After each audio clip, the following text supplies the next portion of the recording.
அரிக்கின விளக்கு வாங்கிட்டு சொன்னேன். அது என்ன அரிக்கின விளக்கு இல்லை, வாங்கிட்டு வந்துட்டீங்களா? வாங்கி வச்சிருக்கேன். வாங்கிட்டு வச்சிங்களா? சொல்லவே இல்லை. எங்கே வச்சுருக்கீங்க?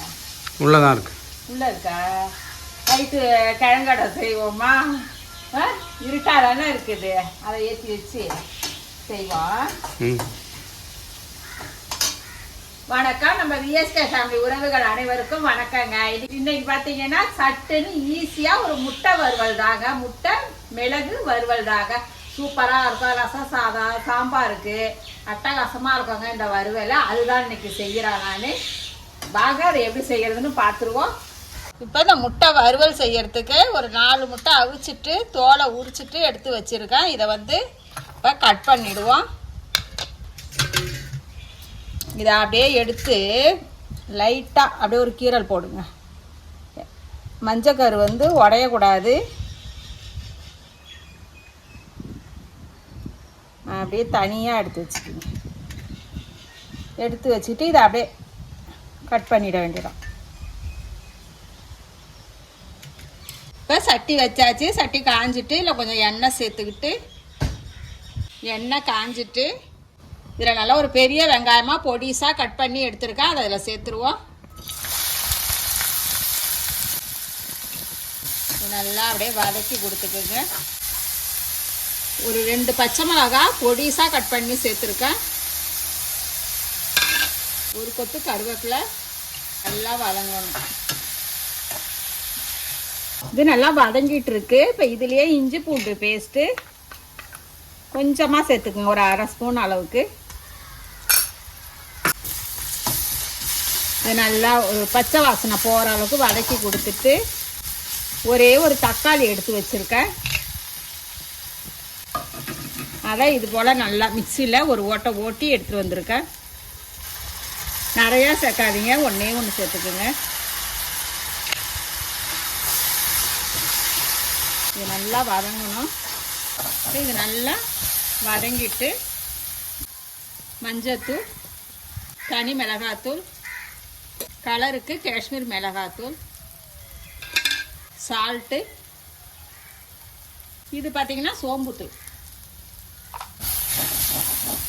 இது எல்லாத்தையும் அப்படியே ஒரு சேர கலந்து கொடுத்துக்குங்க.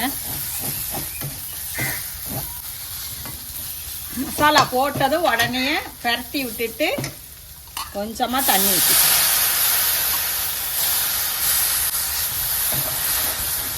ரொம்ப கரிஞ்சிடக்கூடாது. அதனால் உடனே ஒரு 2 பரட்டை பரட்டி விட்டுட்டு தண்ணி சேர்த்துக்குங்க. இப்போ கட் பண்ணி வச்சுருக்கிற முட்டையே இல்லை சேர்த்துருவோம். மஞ்சள் கருவை லாஸ்ட்டாக சேர்த்துக்குங்க.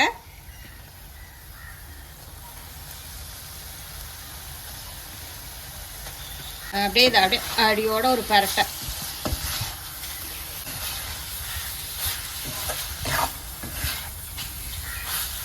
இப்போ இந்த முட்டை கருவை அதில் சேர்த்துருவோம். சேர்த்துட்டு லைட்டாக கிளறி கொடுக்கணும். இது மேலே பார்த்தீங்கன்னா கொஞ்சமாக மிளகுத்தூள், நிறையாலாம் சேர்க்கக்கூடாதுங்க. ஏன்னா நம்ம காரம் சேர்த்துருக்கோம். இது கொஞ்சம் கடைசியாக மிளகுத்தூள் சேர்க்கும்போது நல்ல ஒரு வாசனையாகவும் இருக்கும். முட்டைக்கு முட்டைனாவே மிளகுத்தூள் சேர்த்தா நல்ல ஒரு வாசனை இருக்கும். அப்படியே அடியோட பரட்டி கொடுத்துக்குங்க.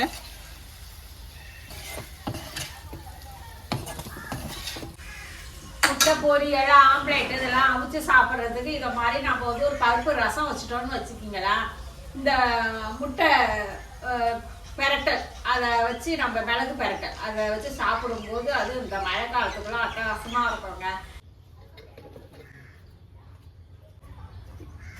ஏங்க இதை மண்ணெண்ணெய் ஊற்றணும். இதை எப்படி கலட்டுறதுன்னு தெரியலாம், மறந்துட்டேன். இதை தூக்கு மேலே தூக்கு கண்ணாடி வந்துடும். கண்ணாடி தனியாக வருமா? ஏன் இப்போ கண்ணாடியை கட்ட போகிறேன்? மூடியை திறந்துட்டு எண்ணெயை ஊற்று. ஓகே, இது வேணாம் சொல்கிறோம். இது தானே ஊற்றணும். சரி, அதான் தெரியல. எங்க அரிக்குன்னு பாருங்க. எங்கள் வீட்டில் இருந்தது. ஒரு தடவை பெயிண்ட் எல்லாம் அடித்தா பாருங்க. அது பார்த்தீங்கன்னா பெயிண்ட் எல்லாம் அடிச்சுட்டு மண்ணெண்ணெய் ஊற்றுனதும் அடியில் ஓட்ட போல அது வழியாக மண்ணெண்ணெய் லீக் ஆகிட்டு அதோட அப்புறம் வாங்கிட்டு வந்துட்டாங்க எங்கள் வீட்டுக்காரங்க. ஏன்னா நைட்டில் இங்கே வெளியில் வச்சு செய்கிறோம் பாருங்க. அப்போ பார்த்தீங்கன்னா இருட்டில் ஒன்றுமே தெரியல. இது இருந்ததுன்னா அப்படியே தூக்கி வச்சுக்கலாம்ல. இருந்தாலும் இந்த அரிக்கனெல்லாம் நம்ம மறக்கவே கூடாது. இப்போ மண்ணெண்ணெய் ஊற்றி ஒரு நாளைக்கு அரிக்கின்னு விளக்கு வச்சு கொடக்கல்ல அடை செய்ய போகிறோம். அடைக்கு மாவு ஆட்ட போகிறேன். ஊற்றிடுமா? அப்படியே ஊற்ற புனல் ஒன்று இருந்தது, அது எங்கே போய் கிடக்க தெரியல. எங்கே அப்பப்போ புனல் வச்சு ஊற்றினாலான நமக்கு தெரிய போகுது. எங்கே சுந்தர ஷாப்பில் வாங்கினீங்களா? அங்கே அவர்கிட்ட தான் எல்லா ஜாமானும் இருக்கும். ஊற்றிட்டா போகிறோம். லைட்டு பற்ற வச்சு பார்ப்போம். ஊற்றி ஒன்று செட் ஆகுதான்னு பாரு. வச்சு மூடி வச்சுரு. நைட்டு இது பண்ணிக்கலாம். நைட்டா? சரி, நல்லா இருக்கு. ஆனால் பார்க்க இல்லை. ஏன்னா கடைசியாக மல்லி இலை சூப்பராக ரெடி ஆகிட்டுங்க. அது எடுத்து போடும்போதே உருண்டுட்டு ஓடுது. இன்னைக்கு நம்ம வீட்டில் முள்ளங்கி கத்திரிக்காய் போட்டு சாம்பாருங்க.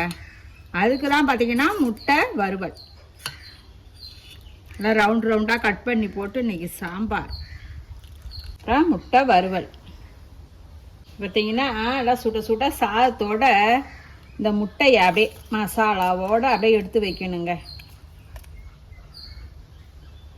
அப்படியே இந்த சாதத்து மேலேயும் வச்சு அப்படியே இந்த மசாலா முட்டை அப்படியே பிசைஞ்சு வச்சு அப்படியே இந்த மசாலாவோட இந்த முட்டையையும் அப்படியே சேர்த்து வச்சு அப்படியே ஒரு உருண்டை உருட்டி வச்சு சாப்பிட்டா அப்படி இருக்குங்க. எப்படி இது மாதிரி நீங்களும் ஒரு டைம் முட்டை வறுவல் செஞ்சு சாப்பிட்டு பார்த்துட்டு எப்படி இருக்குன்னு கமெண்ட்ல சொல்லுங்க. ரசிச்சு சமைங்க, ருசிச்சு சாப்பிடுங்க. நாளை சந்திப்போம்.